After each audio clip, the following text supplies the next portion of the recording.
सुना दिए। अब मैं चरवरना में एक दो शब्द बोलूँगा, समय बहुत व्यतीत हो चुका है। ये श्री गोकुलानंद जी का मंदिर है, चक्रवर्ती पाद विश्वनाथ चक्रवर्ती पाद जी के द्वारा सेवित विग्रह श्री राधा गोकुलानंद और राधा विनोद जी श्री लोकनाथ गोस्वामी पाद जी के द्वारा सेवित, और श्री राधा विजय गोविंद जी श्री बलदेव विद्यापति पाद के जो सब आप परिचय पा चुके हैं। और यहाँ पर महाप्रभु जी जो नरोत्तम दास जी के द्वारा सेवित, और साल गोवर्धन शिला जो महाप्रभु जी को दिए थे पूरी में, वो यहाँ सेवित हो रहे। ये चक्रवर्ती पाद जी हमारे गौड़िया के संप्रदाय के रक्षक हैं, जिन्होंने बलदेव विद्याभूषण जैसे शिष्य को दिया। चक्रवर्ती पाद जी सारे सिद्धांत में निष्णात थे, लेकिन अवस्था कारण और सोचे कोई बात नहीं, मेरा शिष्य इस कार्य को करे, उनमें सब शक्ति का संचार करके भेजे थे जयपुर में, जो आपने सुने। नहीं तो गौड़िया के ऊपर एक बहुत बड़ा संकट आ चुका था। जब हमारी मान्यता नहीं होती, हमको कोई मानेगा ही नहीं, तो फिर वो जीवन ही क्या हो जाता है, बोझ हो जाता है, कैसे रहेंगे एक। तो जब विरोधियों ने, विपक्षियों ने इस प्रकार से बिटंडा वाद विवाद उठाए, ये सब कथा आपने सुने। वहाँ पर गए और पहले तो मुख से शास्त्रार्थ हुआ, उन शास्त्रार्थ में वो लोग हारने लगे और एक प्रकार से हार ही गए। तो लास्ट में बात उठाए कि ठीक है, लेकिन आपका तो कोई वेदांत के ऊपर कोई भाष्य है नहीं, तो आपको हम कैसे मान्यता दें, इसलिए आपको भाष्य की रचना करनी होगी, और वो 7 दिन का समय दिए। तो बलदेव जी गोविंद जी के चरणों में गए और उन्होंने बोला चिंता मत करो, मैं बोलता हूँ, तुम लिखो।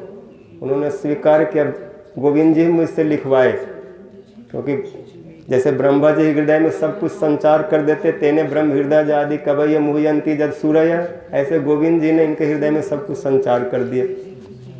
और इन्होंने जो वेदांत सूत्र के ऊपर जो गोविंद भाष्य की रचना के नाम भी रखा, उस भाष्य के गोविंद भाष्य, तो गोविंद जी के द्वारा निरूपित। और जब गोविंद जी स्वयं अपने बारे में बताए, तो उस भाष्य सुंदर उत्तम भाष्य कौन हो सकता है। इसलिए गोविंद भाष्य के समान आज विश्व में कोई दूसरा भाष्य नहीं है जहाँ पर अपूर्व सिद्धांत का निरूपण हुआ है। एक प्रस्थान त्रय में जो वेदांत है, इसको बोलते हैं न्याय। न्याय प्रस्थान है, श्रुति स्मृति और न्याय, 3 प्रस्थान माने गए। 3 प्रस्थानों पर हमारे जो आचार्य होते हैं, जो भी किसी भी परंपरा के होते हैं, तो उनको इन प्रस्थानों के ऊपर विचार किया जाता है, इन पर कुछ लिखा जाता है, इन प्रस्थानों को समन्वय किया जाता है, तभी वो सुदृढ़ सिद्धांत के भित्ति पर खड़े होते हैं। जिसमें न्याय प्रस्थान बहुत कठिन है। श्रुति मतलब सारी उपनिषद, स्मृति मतलब भगवद गीता, प्रस्थान में आते भी कठिन है, लेकिन उपनिषद होने के कारण थोड़ा सा स्पष्ट है।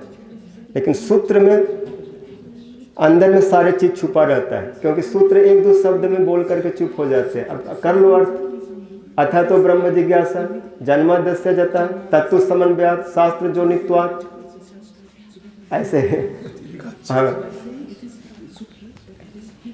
तो तत्व समन्वयात्, अब उसका व्याख्या करेंगे तो बहुत सूत्र तो वाले पर, लेकिन वृत्ति इतना हो जाएगा कि एक किताब बन जाएगा एक शब्द के ऊपर। तो उसमें न्याय में एक विचार किया जाता है कि पहले विषय को रखा जाता है, विषय क्या बोलना चाहते, किस विषय पर बोलना चाहते। कोई भी विषय, भक्ति हो या भगवान के ऊपर हो या भक्त के ऊपर हो या सृष्टि के ऊपर हो, किसी विषय के ऊपर। तो वेदांत सूत्र में सारे विषयों का सूत्र रूप में कहा गया, कोई पक्ष वेदांत सूत्र में छूटा नहीं है। हर विषय पर, भगवान के ऊपर, भगवान क्या करते हैं उसके ऊपर, भक्ति क्या है उसके ऊपर, किस किस तरह की भक्ति की व्यक्ति होती है उसमें, और दूसरे पक्ष लोग जो विरोधी लोग हैं उनको भी वहाँ उत्थापन किया गया, फिर उनको खंडन किया गया है।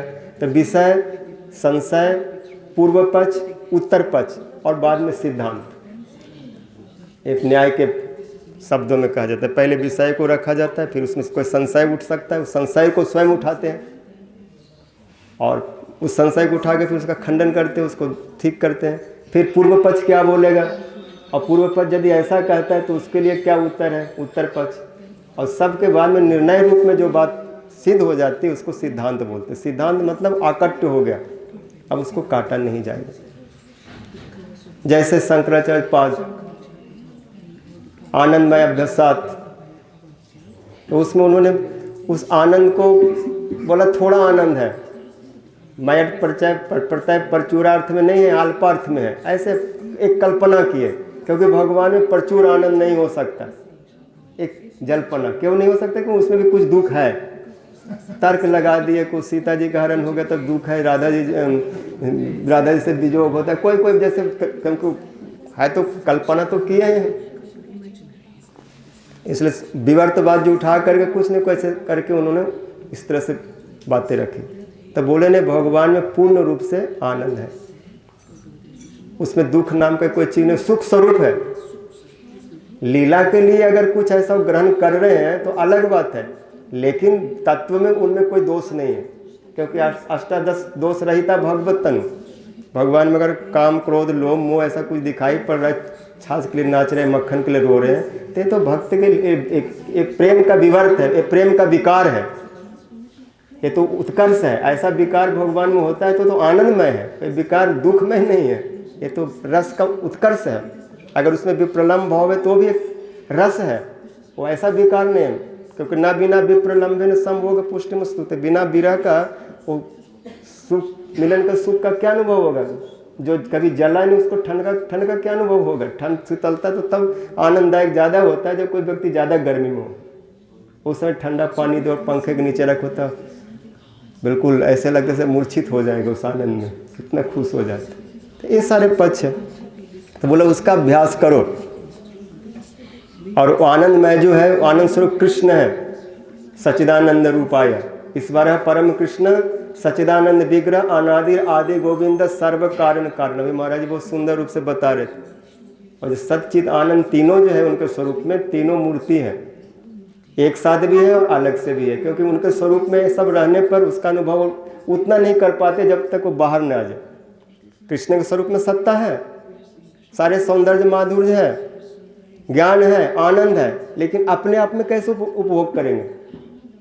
कुछ सीमा तक अनुभव होता है, सुख मिलता है, लेकिन वही जब सत्ता बाहर में बलदेव प्रभु के रूप में निवास सज्जा आसन पादुकांशु के ऊपर धान वर्षा आतप, ये सब छाता के रूप में, सिंहासन के रूप में, मुकुट के रूप में, वस्त्र भूषण श्रृंगार आदि के रूप में जब प्रकट होते हैं और जब उसको धारण करते हैं तो एक अलग रस, एक अलग सुख मिलता है। जब बड़ा पीड़ा नटवर बप्पू होकर जब घूमते हैं ये सब वस्तुओं को धारण करके सत्ता को, तो एक सुख मिलता है। फिर उसको अनुभव करने के स्वयं ज्ञान अनुभव करते हैं। और आनंद रूप में बाहर एक प्रकट है, लावण्य सारे रस सारे सुखय का सारे, कारुण्य सारे मधुर छवि रूप सारे, वैदग्ध सारे रति केली विलास सारे, श्री राधिका भे मम मनो अखिल सारे सारे। कृष्ण के जो सारे प्रेम का जितना सार हो सकते हैं वो सब बाहर राधा जी के रूप में मूर्तिमान हो जाते हैं। और उसको देख के कृष्ण उनके लिए व्याकुल होते हैं। अपने स्वरूप का जो आनंद रस सुख है वो भूल जाते हैं, उनको देख के बोलते हैं लावण्य सारे रस सारे सुखय का सारे, निर्भुता मृत। ये बहुत रस की बात है, छोड़िए सबको। तो इन सब बातों को बलदेव विद्याभूषण पाद ने रस रूप में स्थापित किया। उसका अभ्यास करो। अन्नमय प्राणमय मनोमय विज्ञानमय से ऊपर उठो। क्योंकि जो प्राकृत अन्नमय और ये सब जो मनमय विज्ञानमय जो है उससे भगवान को उपलब्धि नहीं होती। इसलिए गीता में भगवान कहते इंद्रियों से परे मन है, मन से परे बुद्धि है, बुद्धि से परे आत्मा है। उस आत्मा स्वरूप में स्थित हो। जब भगवान और भगवान के भक्तों की कृपा होगी तब जाके स्वरूप को उपलब्धि होती है। आत्मानम सत्यम चित्ते तासम मध्य मनोरमम रूप जौवन संपन्ना किशोरी प्रमदा कृति, जो चक्रवर्तीपाद जी इस भाव से जो सब वर्णन किए। तो जब उस स्वरूप में आते हैं और उस स्वरूप में स्थित होकर जब उसका अभ्यास करते, उस भगवान की सेवा करते राधा माधव की, क्योंकि दोनों आनंदमय है। राधा कृष्ण एक ही स्वरूप है। राधा कृष्ण प्रणय विकृति हलादनी शक्ति रस्मा देकात्मना वपि पूरा भूवि देह भेदम गतौचो चैतन्यख्यम प्रकन वधुना द्वैचैक माप्तम राधा भाव द्वितीय सूर्यतम नौमे कृष्ण स्वरूपम। यदि आनंद का अभ्यास करना चाहते हैं तो राधा रानी को छोड़ करके अभ्यास हो ही नहीं सकता। अगर राधा जी को छोड़ के कोई अकेले कृष्ण की सेवा करते तो उसके लिए उसको पाषंडी बोला गया। गौर तेजो बिना जस्तु श्याम तेज समर्चयेत जपेद व ध्यायत वापिस सा भवेत पातकी शिवे। शिव जी स्वयं महावैष्णव कर रहे हैं कि जो राधा रानी को छोड़ के अकेले कृष्ण का आराधना करते हैं वो पातकी हैं, वो पापी हैं। इसलिए इस तरह की आराधना शास्त्र में नहीं है। और राधा कृष्ण दो अलग वस्तु नहीं, जो कृष्ण वही राधा है, जो राधा वही कृष्ण है, वही दो हो गए लीला के लिए। एक आत्मनामपि पूरा देह भेदम गतो। तो तो एक ही स्वरूप है, इसलिए दोनों जुगल की अभ्यास करो। इसलिए श्रुतियों में जहाँ पर कृष्ण के स्वरूप का निरूपण आया तो वहाँ कृष्ण का अकेले नहीं बताए, राधिका माधवो देवो, माधवे नहीं व राधिका, एवं शब्द लगाए, राधा के साथ माधव, माधव के साथ राधा, एवं निश्चित रूप से रहते हैं, ये अलग नहीं होते, कभी नहीं होते। अगर प्रगट लीला में बिरहा हो भी रहा है तो बिरहा एक प्रकोष्ठ में हो रहा है, लेकिन सब स्वरूप में उनका वियोग नहीं हो रहा है, कहीं न कहीं वृषभानुनंदी रूप से कृष्ण के साथ रहेंगे। इसलिए महाप्रभु जी बोले कृष्ण को ब्रज से बाहर मत करो, हमारे कृष्ण ब्रज में रहेंगे, रहते हैं। वृंदावनम परित्यज्य पाने में कम न गच्छति। तो एक साथ ही दोनों हैं, इस दोनों जुगल की आराधना करो। यही सारे शास्त्र, सिद्धांत, वेदांत, उपनिषद सब जगह पर यही बात कहा गया। श्यामम छबलम प्रपद्य, श्याम जो राधा जी स्वरूप शक्ति के साथ मैं कृष्ण का शरण ग्रहण करता हूँ। हजारों हजारों प्रमाण है, सब वेदांत सूत्र जब पढ़ेंगे उनके भाष्य में तो सब कुछ उन्होंने उसमें रखा है, उन सब पक्षों विचारों को रखा। सब वो लोग फिर हथ प्रभ हो गए और सबको बोलना पड़ा, बलदेव विद्याभूषण पाद की जय, गोविंद भास की जय, राधा गोविंद की जय। वो लोग नतमस्तक हो गए और वो एक विश्व विजय था, बहुत बड़ा विजय था जो आज इतिहास है हम गौड़िया लोगों के लिए। और उसमें सबसे बड़ा अवदान था चक्रवर्ती पाद जी का। इन्होंने जो उनको पिलाया था वही वहाँ जाके उगले, क्योंकि गुरु मेहरमान चला पहलमान। इन्होंने कितना सुंदर सुंदर भागवत की टीकाएं विचार दिए हैं, चक्रवर्ती पाद जैसा कोई ऐसा नहीं हुए। भक्ति के जो हम लोग विश्लेषण करते नहीं आते तो हम भक्ति को गोलमाल कर देते, सबको भक्ति बना देते। तो उन्होंने बोला कौन किस तरह के किस स्तर का भक्ति है, प्रधानीभूता भक्ति, गुणीभूता भक्ति, केवला भक्ति, सबको विचार किया। और हम लोग बोला जब तक केवला भक्ति में नहीं आएंगे तब तक ब्रज का प्रेम नहीं पाएंगे। जो भक्ति इसलिए किया जाता है हमको मुक्ति मिल जाए, हमको सुख मिल जाए, बेटा बेटी हो जाए, वो सो हो जाए, ये सब गुणीभूता भक्ति है। प्रधानीभूता में जो संकट छूटने के लिए थोड़ा समय के लिए भक्ति कर लेते हैं, जैसे आरती जिज्ञासु, अर्थार्थी, गजेंद्र आदि, थोड़ा समय के लिए से पुकार लिया, इस तरह से भक्ति नहीं होती। भक्ति सब समय होते तेल धारावत, मन गुण सुरति मात्रे न मई सर्व गुहाशय मनोगति रवच्छिन्न गंगा, ऐसे केवला भक्ति। और ब्रज में है, ब्रज विशुद्ध भक्ति ऐश्वर्य नहीं जाने, ब्रज केवला भक्ति ऐश्वर्य नहीं जाने, ऐश्वर्य देख लो से निस्संबंध करी माने। जहाँ पर अपना संबंध प्रबल हो कृष्ण के प्रति, कृष्ण मेरे सखा हैं, कृष्ण मेरे पुत्र हैं, कृष्ण मेरे प्रियतम है, प्रभु हैं, इस संबंध को जो कभी छोड़ नहीं सकता, टूट नहीं सकता, कितना भी ऐश्वर्य आ जाए, कुछ भी आ जाए, ब्रजवासी इस भाव को नहीं छोड़ पाते कभी। उसी को शुद्ध भक्ति बोलते हैं। और जो उस भक्ति में डूबता है वो फिर कुछ नहीं मांगता। ना का पृष्ठम इत्यादि जो सब बहुत सारे भागवत के विचार हैं, वो सारे विचारों को, क्योंकि महाप्रभु जी पहले बोल गए कि भागवत वेदांत सूत्र के अर्थ है, उनको भी उसमें रखा गया सब सिद्धांत रूप में। बोलो श्री बलदेव विद्याभूषण पाद की जय, श्री राधा विजय गोविंद की जय, श्री गौर प्रेमानंद।